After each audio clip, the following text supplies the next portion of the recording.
Charlie అనే వ్యక్తిని చూపించడంతో movie start అవుతుంది. చార్లీ ఒక ఇంగ్లీష్ ప్రొఫెసర్. అతను పిల్లలకి ఆన్‌లైన్‌లో క్లాసులు చెప్తూ ఉంటాడు.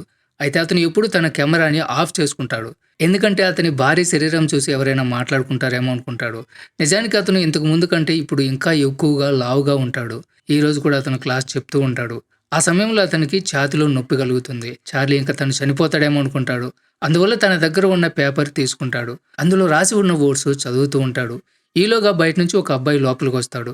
ఆ అబ్బాయి ఏదో చెప్పాలనుకునేలోగా చార్లీ ఆ పేపర్ ఆ అబ్బాయి చేతికిచ్చి గట్టిగా చదవమని చెప్తాడు. ఆ అబ్బాయి కూడా ఏమాత్రం ఆలోచించకుండా చదవడం స్టార్ట్ చేస్తాడు. చార్లీకి తను ఇప్పుడే చనిపోతాడు అనిపిస్తుంది. అయితే కాసేపటికి అతని పరిస్థితి మళ్ళీ నార్మల్ అయిపోతుంది. చార్లీ ఆ అబ్బాయిని "నువ్వు ఎవరు?" అని అడుగుతాడు. ఆ అబ్బాయి "నేను చర్చి తరపు నుంచి వచ్చాను. నేను ప్రీస్ట్‌ని. గాడ్ మెసేజ్‌ని ప్రతి ఇంటికి చేరుస్తాను. నా సంగతి వదిలేయండి. మీరెందుకు నన్ను ఇలా చదవమని చెప్పారు?" అని అడుగుతాడు. అప్పుడు చార్లీ "ఇది నాకు చాలా ఇష్టమైన ఎస్సే. అందుకే నేను చదవమని చెప్పాను" అంటాడు. "ఎందుకంటే నేను చనిపోబోతున్నా. చివరిసారి నేను వినే పదాలు ఇవే" అంటాడు. ఈలోగా అక్కడికి ఒక మహిళ వస్తుంది. ఆమె చార్లీ ఫ్రెండ్.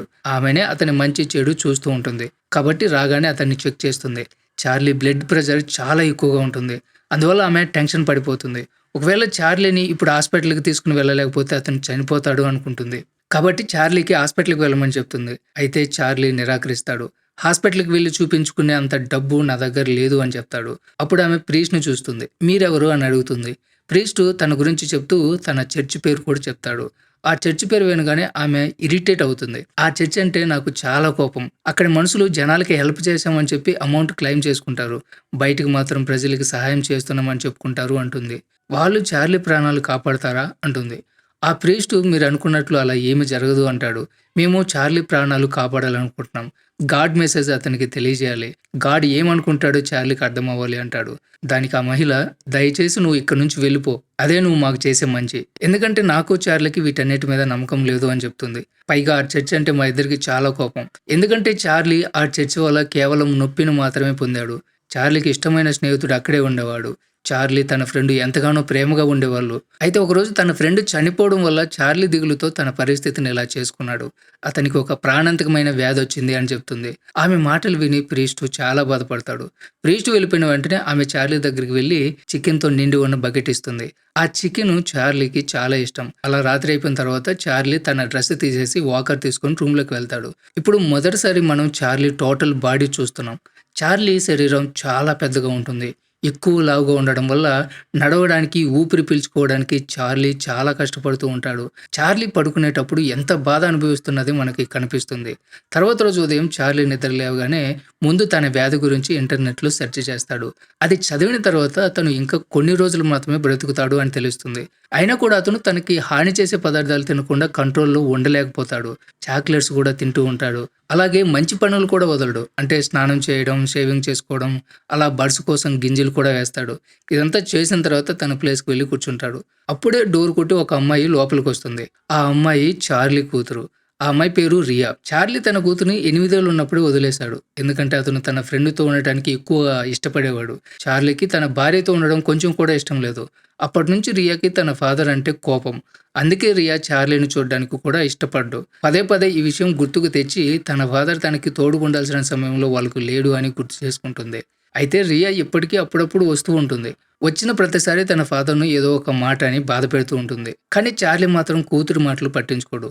ఎందుకంటే ఈరోజు కూడా రియా ఇష్టం వచ్చినట్లు మాట్లాడినా కూడా చార్లీ రియాకి నచ్చజెప్పే ప్రయత్నం చేస్తూ ఉంటాడు. రియాతో "నువ్వు రోజు ఇక్కడికి రా. నాకు ఇంకా కొన్ని రోజులు మాత్రమే మిగిలున్నాయి" అంటాడు. దానికి రియా "నేను రోజు ఇక్కడికి రావడం కుదరదు. నా పేపర్స్ రాబోతున్నాయి. ముఖ్యంగా ఇంగ్లీషు. అది నాకు పెద్ద టెన్షన్" అని చెప్తుంది. అప్పుడు చార్లీ "నీకు నేను నేర్పిస్తాను. ఎందుకంటే నేను ఇంగ్లీష్ టీచర్‌ని" అని చెప్తాడు.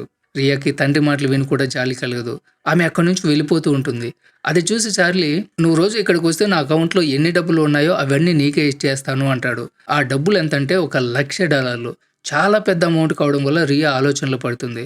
తర్వాత డోర్ దగ్గరకొచ్చి చార్లీని ఇంకా ఇబ్బంది పెట్టడానికి "మీరు చెప్పినట్లు నేను రోజు రావాలి అంటే మీరు లేచి నా దగ్గరికి నడుచుకుంటూ రండి" అని చెప్తుంది. చార్లీ లేచి కూతురి దగ్గరికి వెళ్ళడానికి ప్రయత్నం చేస్తూ కింద పడిపోతాడు. అది చూసి రియా అక్కడి నుంచి వెళ్ళిపోతుంది. తర్వాత చార్లీ ఫ్రెండ్ ఇంటికొస్తుంది. ఆమె చార్లీని చెక్ చేసిన తర్వాత ఇల్లు క్లీన్ చేస్తూ ఉంటుంది. అప్పుడు ఆమెకి ఆ రియా క్వెషన్ పేపర్ దొరుకుతుంది. దాన్ని చూసి రియా అక్కడికొచ్చిందని ఆమెకు అర్థమవుతుంది. ఆమె చార్లీని బాగా తిడుతుంది. "నీకు డివోర్స్ అయినప్పుడు ఏం జరిగిందో మర్చిపోయావా? నువ్వు నీ కూతుర్ని మీట్ అవ్వకూడదు. అలా చేయడం వల్ల నీ మీద లీగల్ యాక్షన్ తీసుకోవచ్చు" అంటుంది. చార్లీ "నాకు ఏం జరిగినా పర్వాలేదు. నేను నా కూతురితో సమయం గడపాలి" అంటాడు. అతని మాటలు విని ఆమె సైలెంట్‌గా ఉండిపోతుంది. కొంచెం సేపు తర్వాత ఆమె చార్లీకి తినడానికి బర్గర్ ఇస్తుంది. అయితే చార్లీ ఆ బర్గర్ తింటున్న సమయంలో ఒక ముక్క గొంతులో ఇరుక్కుపోతుంది. దానివల్ల చార్లీ ఊపిరి పీల్చుకోలేకపోతాడు. అది చూసి ఆమె ఫ్రెండ్ వెంటనే చార్లీ వీపు మీద గట్టి గట్టిగా కొడుతుంది. అప్పుడు ఆ బర్గర్ ముక్క బయటకొచ్చి చార్లీ ప్రాణాపాయం నుంచి బయటపడతాడు. అప్పుడు చార్లీ ఫ్రెండ్‌కి కోపం వచ్చి "నీకు చావాలనిపిస్తే మంచిగా చావు. కానీ నా ముందు చావకు" అంటుంది. కొంచెం సేపు తర్వాత ఆమెకి తను చేసిన తప్పు అర్థమైపోయి చార్లీకి క్షమాపణ చెప్పి మళ్ళీ తినడానికి బర్గర్ ఇస్తుంది. ఈ విధంగా అతని జీవితం గడిచిపోతూ ఉంటుంది. ప్రతిరోజు చార్లీ ఆన్‌లైన్‌లో క్లాసులు చెప్తూ ఉంటాడు. అతను స్టూడెంట్స్‌కి చాలా మంచిగా పాఠాలు చెప్తూ ఉంటాడు. ఈరోజు కూడా క్లాస్ అయిపోయిన తర్వాత చార్లీ తన పాత ఫోటోలు చూస్తూ ఉంటాడు. అందులో చార్లీ తన క్లాస్ ఫ్రెండ్‌తో ఉంటాడు. చార్లీ తన ఫ్రెండ్‌ను గుర్తు చేసుకొని ఫీల్ అయిపోతూ ఉంటాడు. తర్వాత తను ఇంతకు ముందు ఉంటున్న రూమ్‌లోకి వెళ్ళడానికి డోర్ ఓపెన్ చేస్తూ ఉంటాడు. అయితే దానికి తాళం వేసి ఉంటుంది. చార్లీ ఆ తాళం ఓపెన్ చేస్తుండగా ఆ తాళం కింద పడిపోతుంది. చార్లీ దాన్ని తీసుకోవడానికి చాలా ప్రయత్నం చేస్తాడు. కానీ లావుగా ఉండడం వల్ల వంగి కింద ఉన్న తాళం తీసుకోవడానికి సాధ్యం కాదు. తర్వాత రియా చార్లీ చెప్పిన విధంగా అతన్ని చూడడానికొస్తుంది. చార్లీ కూతురితో మాట్లాడుతూ చాలా సంతోషంగా కనిపిస్తాడు. అలాగే "నువ్వు ఎస్ఐలో ఎటువంటి మిస్టేక్ చేశావు" అని అడుగుతూ ఉంటాడు. అలాగే రియాని "మీ అమ్మ ఎలా ఉంది" అని అడుగుతాడు. అది విని రియా కోపంగా "మీరు ఈ విషయం నన్నెందుకు అడుగుతున్నారు? మమ్మల్ని వదిలేసి మేము ఎన్నో ఇబ్బందులు పడుతుంటే మీరు మాత్రం సంతోషంగా ఉన్నారు.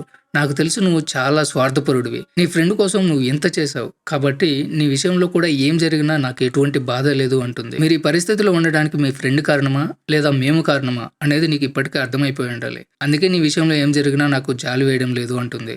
కూతురు అన్ని మాటలన్నా కూడా చార్లీ అవేమీ పట్టించుకోడు. కూతురికి బుక్ ఇచ్చి "నా కోసం ఈ కొన్ని లైన్స్ రాసిపెట్టు" అని లోపల ఇంట్లోకి వెళ్ళిపోతాడు. చార్లీ బాత్రూంలోకి వెళ్ళి బోరున ఏడుస్తూ ఉంటాడు. ఎందుకంటే ఈరోజు అతని బాడీని కంట్రోల్ చేసుకోలేకపోతున్నాడు. ఈ విషయం చార్లీ కూతురు కూడా గమనిస్తుంది. అయినా కూడా తనకి కొంచెం కూడా జాలి కలగదు. అయితే అప్పుడే ఎవరో డోర్ కొడతారు. రియా వెళ్లి డోర్ ఓపెన్ చేస్తుంది. అక్కడికి ఇంతకు ముందు వచ్చిన ప్రీస్ట్ వచ్చింటాడు. రియాకి అతను చర్చి నుంచి వచ్చాను అని తెలియగానే రియా అతన్ని "మీరు రేపు రండి, నేను కూడా వస్తాను. మీతో కొంచెం మాట్లాడాలని" చెప్పి వెళ్ళిపోతుంది. తర్వాత ప్రీస్ట్ చార్లీతో "నేను మీకు సహాయం చేయాలనుకుంటున్నాను" అని మంచి మాటలు చెప్తూ ఉంటాడు. అయితే చార్లీ "నాకు మీ మాటల మీద ఇంట్రెస్ట్ లేదు. ఒకవేళ మీరు నాకు సహాయం చేయాలనుకుంటే నాతో రండి" అని తన రూమ్ దగ్గరికి తీసుకుని వెళ్తాడు. ప్రీస్ట్ వెంటనే కింద పడిన తాళం తీసుకుని డోర్ ఓపెన్ చేస్తాడు. ఈలోగా చార్లీ ఫ్రెండ్ కూడా అక్కడికి వచ్చేస్తుంది. ఆమె ప్రీస్ట్‌ని చూసి "ఈ అబ్బాయి ఇక్కడ ఏం చేస్తున్నాడు" అంటుంది. చార్లీ కోపడ్డానికి ఏమీ లేదు. "అతన్ని నేనే రమ్మని పిలిచాను" అని చెప్తాడు. ఆమె "సరే, ఈ విషయం వదిలే, నేను నీ కోసం గిఫ్ట్ తెచ్చాను" అని చార్లీ కోసం తెచ్చిన వీల్ చైర్ చూపిస్తుంది. చార్లీ ఆ చైర్ మీద కూర్చొని హ్యాపీగా ఫీల్ అవుతాడు. ఎందుకంటే ఇప్పుడు అతను అటు ఇటు సులభంగా వెళ్ళగలుగుతూ ఉంటాడు. తర్వాత ఆమె ప్రీస్ట్‌తో మాట్లాడాలని చెప్పి అతన్ని బయటికి తీసుకెళ్తుంది. బయటికి తీసుకుని వెళ్ళి అతనితో ఇంకెప్పుడు ఇక్కడికి రావద్దు అని చెప్తుంది. అయితే ప్రీస్ట్ అందుకు ఒప్పుకోడు. "నేను ఇక్కడికి రాకుండా ఉండలేను. ఎందుకంటే నేను చార్లీకి సహాయం చేయాలనుకుంటున్నాను. ఈ బాధతో కూడిన జీవితం నుంచి అతనికి విముక్తి కలిగించాలి" అంటాడు. చార్లీ ఫ్రెండు "నేను చార్లీ చాలా బాధపడడానికి చర్చియే కారణం. చార్లీ ఫ్రెండ్ మరెవరో కాదు, అతను నా బ్రదర్. వాళ్ళిద్దరి స్నేహం చూసి మా ఫాదర్ ఇద్దరు అబ్బాయిల మధ్య స్నేహం మా రిలీజియన్‌లో మంచిది కాదు అని భావించి నా బ్రదర్‌ని ఇంటి నుంచి బయటికి తరిమేసి చర్చికి పంపించారు. తనని చాలా ప్రెజర్‌లో ఉంచడం వల్ల నా బ్రదర్ సూసైడ్ చేసుకొని చనిపోయారు. నా బ్రదర్ చనిపోవడం వల్లే చార్లీ పరిస్థితి ఇలా అయిపోయింది. తను చాలా జబ్బు పడ్డాడు. అందుకే మాకు ఆ చర్చ్ అంటే, మీ రిలీజియన్ అంటే చాలా కోపం" అంటుంది. ఆమె ఇంకా ఏదో చెప్పాలనుకునేలోగా చార్లీ కూడా అక్కడికొస్తాడు. ప్రీస్ట్‌ని అక్కడి నుంచి పంపించేస్తాడు. తర్వాత చార్లీ ఫ్రెండ్ కూడా వెళ్ళిపోతుంది. అప్పుడు చార్లీ ఆ రూమ్‌లోకి వెళ్ళడానికి ప్రయత్నం చేస్తూ ఉంటాడు. అయితే ఆ తలుపు చిన్నగా ఉండడం వల్ల చార్లీ లోపలికి వెళ్ళడానికి ఇబ్బంది పడుతూ ఉంటాడు. అయితే ఏదోలాగా కష్టపడి లోపలికి వెళ్ళిపోతాడు. తన గదిలోకి వెళ్ళిన తర్వాత తన ఫ్రెండ్‌ని గుర్తు చేసుకొని చాలా ఎమోషనల్ అయిపోతాడు. చార్లీకి అక్కడ ఒక బుక్ దొరుకుతుంది. అందులో రియా 3 లైన్స్ రాసుంటుంది. అది చూసి చార్లీ తన కూతుర్లో తనని తాను చూసుకొని చాలా సంతోషంగా ఫీల్ అవుతాడు. అదే సమయంలో మళ్ళీ చార్లీకి ఛాతీలో నొప్పి వస్తుంది. అయితే చార్లీ ఏదోలాగా తన పరిస్థితిని తన కంట్రోల్‌లోకి తెచ్చుకుంటాడు. తర్వాత రోజు ఉదయం రియా వస్తుంది. చార్లీ రియాతో "నా మనసులో మాటలు చెప్పాలనుకుంటున్నాను" అంటాడు. రియా కోపంతో "నేను నీ మాటలు ఏమీ వినదలుచుకోవట్లేదు" అంటుంది. అంతేకాదు, "నేను చిన్నగా ఉన్నప్పుడు నా మీద కొంచెం కూడా జాలి కలగలేదు. నన్ను చూడకుండా మాట్లాడకుండా వదిలేసావు" అంటుంది. చార్లీ రియాతో నేను నా ఫ్రెండ్‌తో క్లోజ్‌గా ఉండడం వల్ల అందరూ నా మీద కోపంగా ఉన్నారు. ఆ కారణం చేతనే నేను మిమ్మల్ని కలవలేదు. ఒకవేళ నేను మీతో ఉంటే మిమ్మల్ని కూడా అందరూ చెడుగా చూసేవాళ్ళు అంటాడు. అప్పుడు రియా వదిలేయండి. ఇదంతా నేను హ్యాండిల్ చేస్తున్నాను అంటుంది. చార్లీ తన కూతురు తన కోసం శాండ్‌విచ్ చేస్తుందని చాలా సంతోషంగా ఫీల్ అవుతాడు. అయితే ఆ శాండ్‌విచ్ తినగానే చార్లీ గాఢమైన నిద్రలోకి వెళ్ళిపోతాడు. అప్పుడు రియా ఆ సీక్రెట్ రూమ్‌లోకి వెళ్ళిపోతుంది. అప్పుడే ప్రీస్ట్ వచ్చి డోర్ కొడతాడు. రియా వెళ్లి డోర్ ఓపెన్ చేసి అతన్ని లోపలికి లాగుతుంది. ఇదంతా చూసి ప్రీస్ట్ కంగారు పడిపోతాడు. పైగా అక్కడ అంత శబ్దం వస్తున్నా చార్లీ నిద్రపోతూ ఉండడం చూసి షాక్ అవుతాడు. అప్పుడు రియా ప్రీస్ట్‌తో నేను మా ఫాదర్ తిన్న శాండ్‌విచ్‌లో నిద్ర మాత్రలు కలిపాను అని చెప్తుంది. అది విని ప్రీస్ట్ చాలా భయపడిపోతాడు. ఆ అమ్మాయి ఎంత భయంకరంగా ఉంది అనుకుని వెంటనే ప్రీస్ట్ అక్కడి నుంచి వెళ్ళిపోతుంటాడు. వెళ్ళిపోతున్న ప్రీస్ట్‌ని ఆపి నువ్వు ఎక్కడికి వెళ్ళడం కుదరదు అని బలవంతంగా సిగరెట్ తాగమని చెప్తుంది. ప్రీస్ట్ సిగరెట్ తాగుతూ ఉండగా రియా అతన్ని వీడియో తీస్తుంది. ఆ వీడియోని అడ్డుపెట్టుకొని ఇక మీదట నేనేం చెప్తే నువ్వు అదే చేయాలి. లేదంటే నేనేం చేస్తానో నీకు తెలుసు కదా! నాకు తెలుసు నువ్వు చర్చి నుంచి రాలేదు. ఇప్పుడు నిజం చెప్పు అంటుంది. అది విని ప్రీస్ట్ చాలా భయపడతాడు. వెంటనే రూమ్‌లోకి వెళ్లి డోర్ లాక్ చేసుకుంటాడు. రియా వెళ్లి డోర్ దగ్గర కూర్చొని ఇప్పుడు నీ స్టోరీ చెప్పడం మొదలుపెట్టు అంటుంది. అప్పుడు ప్రీస్ట్ తన స్టోరీ చెప్పడం స్టార్ట్ చేస్తాడు. నేనిక్కడ చర్చిలో పని చేయడానికొచ్చాను. అయితే కొన్ని రోజుల తర్వాత నేనిక్కడ ప్రజలకి సహాయం చేయలేను అని అర్థమైంది. అప్పుడు నేను చర్చి వాళ్ళతో వాళ్ళ విధానాలు మార్చుకోమని చెప్పాను. కానీ వాళ్ళు నేను చెప్పినట్లు వినలేదు. అందువల్ల నేను అక్కడున్న డబ్బులు తీసుకొని పారిపోయాను. ఆ తర్వాత నేను సెపరేట్‌గా ఉంటున్నాను. అయినా కూడా ఇప్పటికీ నేను ప్రజలకి హెల్ప్ చేస్తున్నాను అని అతను మాట్లాడుతూ ఉండగా ఇదంతా రియా రికార్డ్ చేస్తూ ఉంటుంది. అప్పుడు మళ్ళీ ఇంకోసారి ఎవరో డోర్ కొడతారు. వాళ్ళిద్దరూ చెక్ చేయడానికి వెళ్తే చార్లీ వైఫ్ అతని ఫ్రెండు వచ్చుంటారు. చార్లీ వైఫ్ అతను స్పృహలోకి తీసుకురావడానికి చాలా ప్రయత్నం చేస్తుంది. అయినా కూడా చార్లీ స్పృహలోకి రాడు. అప్పుడు రియా నిజం చెప్పేస్తుంది. నేను తను తిన్న శాండ్‌విచ్‌లో నిద్ర మాత్రలు కలిపాను అని చెప్తుంది. అది విని చార్లీ ఫ్రెండ్ ఆక్సిజన్ సాయంతో అతన్ని స్పృహలోకి తెస్తుంది. ఇదంతా చూసి వాళ్ళిద్దరికీ చాలా కోపం వస్తుంది. అయితే చార్లీకి తన ఫ్రెండ్ అంత దగ్గరగా ఉండడం చూసి చార్లీ వైఫ్‌కి ఆమె మీద చాలా కోపం వస్తుంది. అప్పుడు ఆమెని నువ్వు ఇదంతా తన దగ్గర ఉన్న డబ్బు కోసం చేస్తున్నావు కదా! అందుకే ఈరోజు తన దగ్గరకు వచ్చి అతనికి సహాయం చేస్తున్నావు అంటుంది. అప్పుడు చార్లీ ఫ్రెండ్ మీరు అనుకున్నట్లు అలా ఏమీ లేదు. అతను నా ఫ్రెండ్ కాబట్టి ఇదంతా చేస్తున్నాను. పైగా మీరు అనుకున్నట్లు అతని దగ్గర అంత డబ్బు లేదు అని చెప్తుంది. అప్పుడు చార్లీ వైఫ్ ఆమెతో అయితే నీకు తెలియదు అనుకుంటాను. చార్లీ దగ్గర $1,00,000 డబ్బులున్నాయి అని చెప్తుంది. అది విని చార్లీ ఫ్రెండ్‌కి చాలా కోపం వస్తుంది. ఆమె చార్లీని నీ దగ్గర అంత డబ్బులు పెట్టుకొని కూడా ఇంత దీనస్థితిలో ఎందుకు బ్రతుకుతున్నావు? చానా పేదవాడిలాగా బ్రతకాల్సిన అవసరం ఏముంది? నీకు కొంచెం కూడా జాలి లేదు. నేను ఒక్కొక్క రూపాయి పోగు చేసి నీ కోసం వస్తువులు తీసుకొని వచ్చాను అని కోపంగా అక్కడి నుంచి వెళ్ళిపోతుంది. తర్వాత రియా మళ్ళీ చార్లీని ఇష్టం వచ్చినట్లు మాట్లాడుతూ ఉంటుంది. అది చూసి రియా మదర్ ఆమెని తిట్టి అక్కడి నుంచి పంపించేస్తుంది. రియా వెళ్ళిపోయిన తర్వాత చార్లీ వైఫ్ నేను ఉద్దేశపూర్వకంగా రియాని మీ దగ్గరికి రానివ్వలేదు. తను నువ్వు అనుకున్నంత మంచి పిల్ల కాదు. అది చాలా బ్యాడ్ గర్ల్. ఈ టైంలో మేము ఇక్కడికి రాకపోతే అది నిన్ను చంపేసేది అంటుంది. అప్పుడు చార్లీ నేను నమ్మను. నా కూతురు బంగారం. తను అలాంటిది కాదు అంటాడు. అది విని చార్లీ వైఫ్ అతనికి ఇంటర్నెట్‌లో ఒక పోస్ట్ చూపిస్తుంది. రియా తన ఫాదర్ ఫోటోలు ఇంటర్నెట్‌లో పోస్ట్ చేసి చాలా ఫన్‌గా వైరల్ చేసి ఉంటుంది. తర్వాత వాళ్ళిద్దరూ పాత రోజులు గుర్తు చేసుకొని అప్పుడు ఎంత సంతోషంగా ఉండేవాళ్ళమో మాట్లాడుకుంటూ ఉంటారు. చార్లీ తను చనిపోయే ముందు తన కూతురు కోసం ఏమైనా చేయాలని తన దగ్గర ఉన్న డబ్బు మొత్తం తన కూతురికి ఇచ్చేయాలి అనుకుంటున్నాను అని చెప్తాడు. అతని వైఫ్ అలా చేయొద్దు అని చెప్తుంది. అది చాలా తప్పు. అలా చేస్తే మన కూతురు ఇంకా పాడైపోతుంది అని చెప్తుంది. ఇదంతా చెప్పిన తర్వాత ఆమె వెళ్ళిపోతుంది. ఈలోగా చార్లీ ఆర్డర్ పెట్టిన పిజ్జా అక్కడికొస్తుంది. చార్లీ తీసుకురావడానికి వెళ్ళగానే అతన్ని చూసి పిజ్జా బాయ్ భయపడిపోయి పారిపోతాడు. అది చూసి చార్లీకి చాలా కోపం వస్తుంది. కోపంతో పిజ్జా చాక్లెట్లన్నీ ఇష్టం వచ్చినట్లు తినేస్తాడు. అంతేకాకుండా ఫ్రిడ్జ్‌లో ఉన్న అన్ని పదార్థాలు తింటాడు. అలా చేయడం వల్ల అతనికి వాంతులైపోతాయి. తర్వాత చార్లీ ఫ్రెండ్ వచ్చి అతనితో నువ్వు కోరుకుంటే వైద్యం చేయించుకునేవాడివి. కానీ నువ్వు ఉద్దేశపూర్వకంగానే ఇలా చేశావు. ఎందుకంటే నిన్ను నువ్వు శిక్షించుకోవాలి అనుకుంటున్నావు. ఈ విషయం నన్ను చాలా బాధిస్తుంది. ఎందుకంటే నా బ్రదర్ నిన్ను వదిలేసి వెళ్ళిపోయాడు. ఇప్పుడు నువ్వు కూడా అందుకు సిద్ధంగా ఉన్నావంటుంది. ఎందుకంటే చార్లీ ఆరోగ్యం రోజురోజుకి క్షీణించిపోతుంది. అతను ఆఖరి క్షణాలు లెక్కబెట్టుకుంటున్నాడు. చార్లీ ఇప్పుడు కూడా హాస్పిటల్‌కి వెళ్ళాలని అనుకోవడం లేదు. ఆమె చార్లీ గురించి బాధపడుతూ అక్కడి నుంచి వెళ్ళిపోతుంది. తర్వాత రియా కోపంగా అక్కడికొస్తుంది.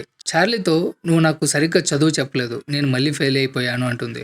అప్పుడు చార్లీ రియాతో నువ్వు జాగ్రత్తగా ఆ ఎస్సేని చదువు అంటాడు. రియా చదువుతూ ఉన్నప్పుడు చార్లీ తన కూతురుతో రియా నువ్వు 4థ్ క్లాస్‌లో ఉన్నప్పుడు ఈ ఎస్సే రాయడం చూశాను. నువ్వు చాలా స్పెషల్. నువ్వు బ్యాడ్ కాదు.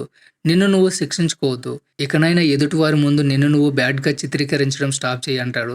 రియాతో నాకు తెలుసు భవిష్యత్తులో నువ్వు మంచిగా సక్సెస్ అవుతావు. నీ మీద నాకు నమ్మకం ఉంది.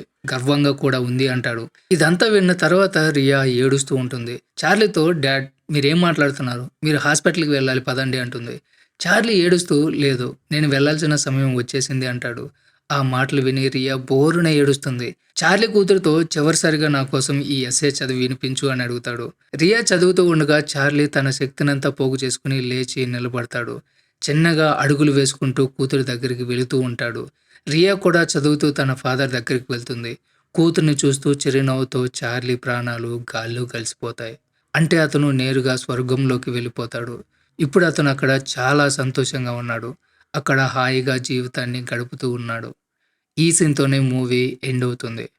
సో, ఇది ఫ్రెండ్స్ ఇవాల్టి video. Don't forget subscribe. Thanks for watching.